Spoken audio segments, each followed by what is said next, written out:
How do you play and practice football without getting injured? That was something Kirby asked himself in front of everybody, but it goes back to a basic problem that Georgia's got coming into 2024. Developing depth. I mean, this has become a real challenge for everyone in college football. You know, Kirby talked about it for a while, but I think specifically when you start spilling onto the defensive line, that is a real hot take, legit question about where Georgia's at right now versus where they got to go. The guys that they're going to have to develop are on the defensive line. What does develop mean? It means practice. I mean, it means practicing, and sometimes it means games, but it means physically practicing. And as he said yesterday, well, I'm recording this on the day after we talked with Kirby. I mean, how do you practice? If you're doing it the right way, football practice is extremely physical and very difficult. If you're doing it the right way, if you're doing it and it produces results, which is the way that Georgia, plays. So there's no easy way. There's no easy button here. This isn't Staples from 15 years ago or whatever it was, Office Depot. You've got to go do the work. And my concern in this season is specifically the depth on the defensive line for Georgia. And there's one antidote to that, which is developing younger players and having a robust rotation on the defensive line. Georgia's got linebackers. Georgia's got running backs. Georgia's got they got a really good quarterback. I mean, there's a lot of stuff that Georgia's got that other people should be very envious of. And that's something Kirby talked about on Tuesday. He talked about certainly talked about the scrimmage and all of that stuff and how they want more explosive run play. Like, he wants the 12-yard gains to go to 50 and 60 yards. I think that very well could change this season. So stay tuned for that. But when Georgia needed to get a stop against Alabama, it didn't. It did not get the stop it needed against Alabama at the end of the 23 season. Cost them that. That was how they lost they didn't win the national championship because of that game. And that came down to not just not scoring enough points, but that they needed a stop that couldn't get it. And that's the case, frankly, in any game you lose, just for the record. But sort of acutely in that game, I think, because it came down to that series and Alabama got the job done. And they've got a really good offensive line this season. I saw where ESPN today put out their All-Americans. I don't know who comes up with that. I don't mean it in a bad way. I mean, I don't know if it's just Chris Lowe that comes up with that or if it's Chris and Mark Schleybaugh or what or however. I don't know. But, two guys from Alabama's offensive line were on that All-American group. They're not just getting worse on the offensive line. Secondly, you had 3 Georgia players on there off the top of my head. It was Tate, Malachi Starks, and Carson Beck. Those guys were all first-string guys, no linebackers. So, getting back to the point here, how do you develop depth? You practice. And in order to practice the right way, guys will get hurt. It's a part of football, man. It's a part of sports, but it's specifically a part of football because of how tough and rough it is. When you see guys, I'm 6'5", 6'4", I'm 6'4", 200 and anywhere from 230 to 240 pounds. I'm a big person. And the people that play football at Georgia are that, except they're rocked up. They're chiseled. They look right. They don't look like me. They can all run. When people my size hit other people my size, you hear that. You feel it. You feel it when someone's big. And okay, so a guy that just committed, I'll throw it back in the day. Juan Gaston, his son, Juan Gaston Jr., when you played Juan, you felt Juan, okay? That is a person that so you're constantly, dealing with the other person, you're going to get hurt. I mean, it will hurt you at some stage. And that's the hard part here, is that Georgia's got to develop guys. The only way to develop guys is to go practice. Hey, look, our buddies at Red Zone got a really neat pillow for you, okay? I'm going to drop the link down below. In addition to signing up for our newsletter, check this out. Very neat, very much tailgate worthy, okay? All right? The link is down below. Let's note, this is a pillow cover. I said pillow. You can put however much pillow juice in there you want. You want to use feathers and so forth. This is a pillow cover. It's $30. Our buddies at Red Zone know exactly what you need and what you want. Make sure you're going by there. But in the meantime, before the first game, pick this up for your first tailgate or just for your house.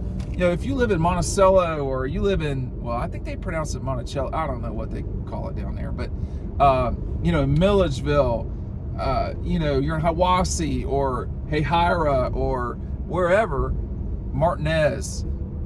But man, pick this up. It's really neat in your store, in your, you know, sunroom, or in your dorm room, quite frankly. A lot of people, I mean, it's a neat little thing. I'll be spotlighting these as time goes on. But the biggest thing about this season is going to be if Georgia can get guys ready to go compete in November and December. So much of this, and that's another thing, I'm just going to tell you right now, they are concerned, insider, they are concerned about like navigating this. They're not worried about, well, they know how to practice, but they're, you know, like there are some new realities here in terms of, Kirby was talking about the other day, they feel like this is the least amount of depth that they've had at Georgia. And, you know, in the time that he's been there, in the 9 years, he feels like this is the least amount of depth that they've had. But he said when he looks around college football, it's just like an everywhere problem. And he said they feel like they've got it better at Georgia than probably anywhere else, which is true, I have to say. Yeah, I mean, South Carolina would love Georgia's problems. But it's still, you know, but South Carolina's not competing at Georgia's level. You know what I mean? Like Carolina's trying to go to the Gator Bowl. Georgia's trying to win national championships. And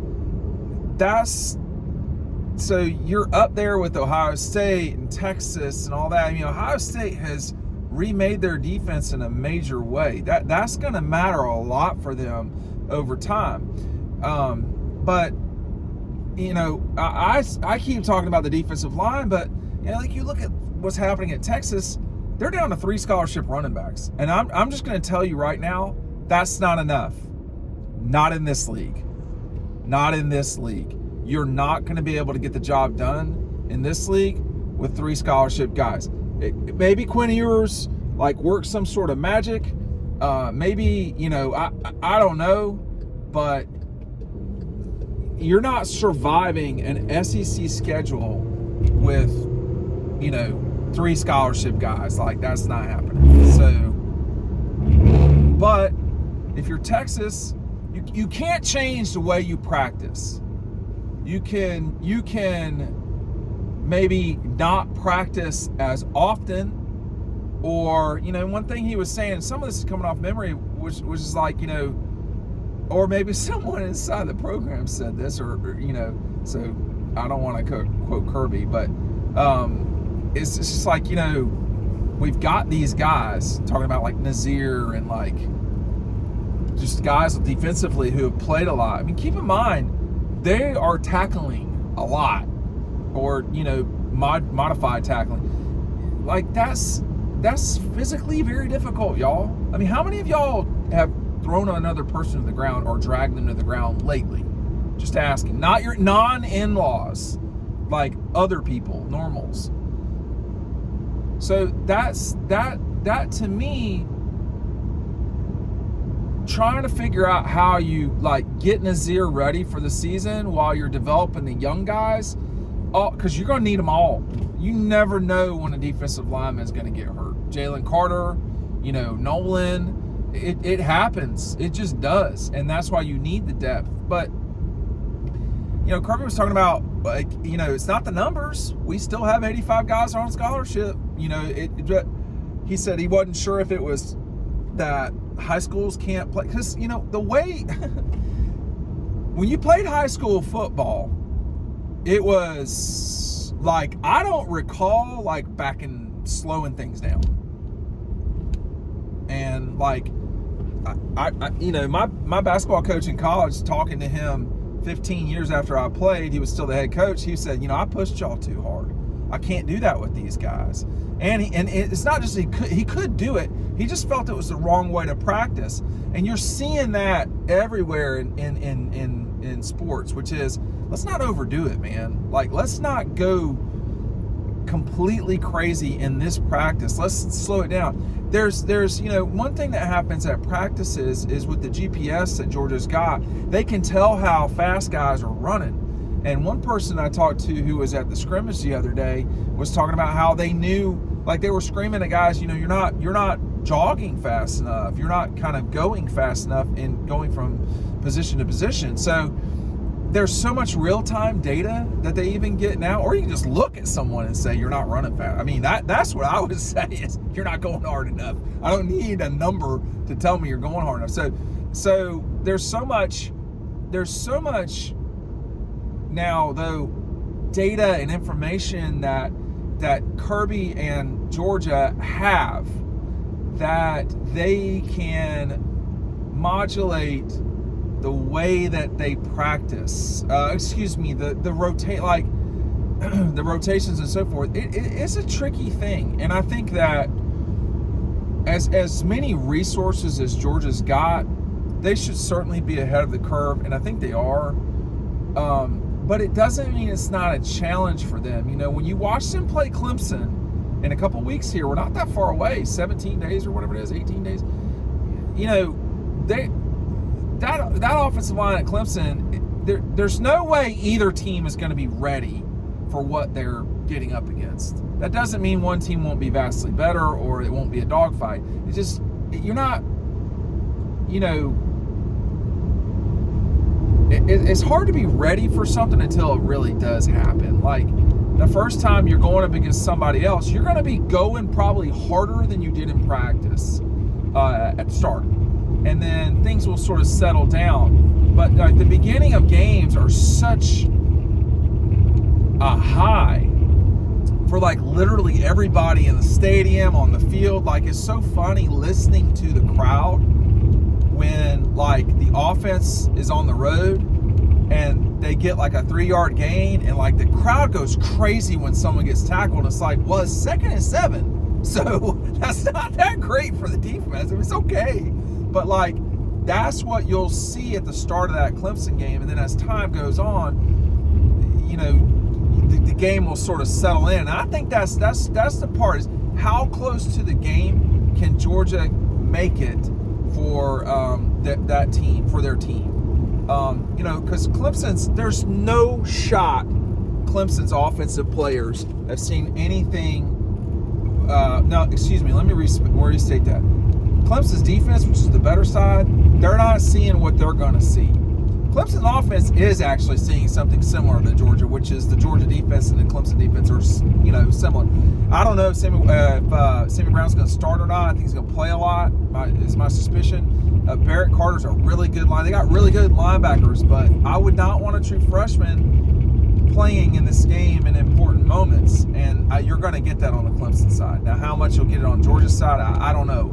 You could get that at running back. After that, I'm not really sure where else, but the depth, Georgia's got depth. They can probably, in this first game, go 5 to 6 deep at running back. I'm including Cash Jones there. I mean, like, they can roll out with running backs. And then, on the offensive line, I think they always are worried about the lines and depth. I think the only time that you were at Georgia and could say, man, I'm cool on depth, was 21 on the defensive line. They even had to replace Tate Ratledge. So we're just going to see. You tell me down below where you're most concerned about Georgia's depth, and we'll take it from there. Thanks for watching.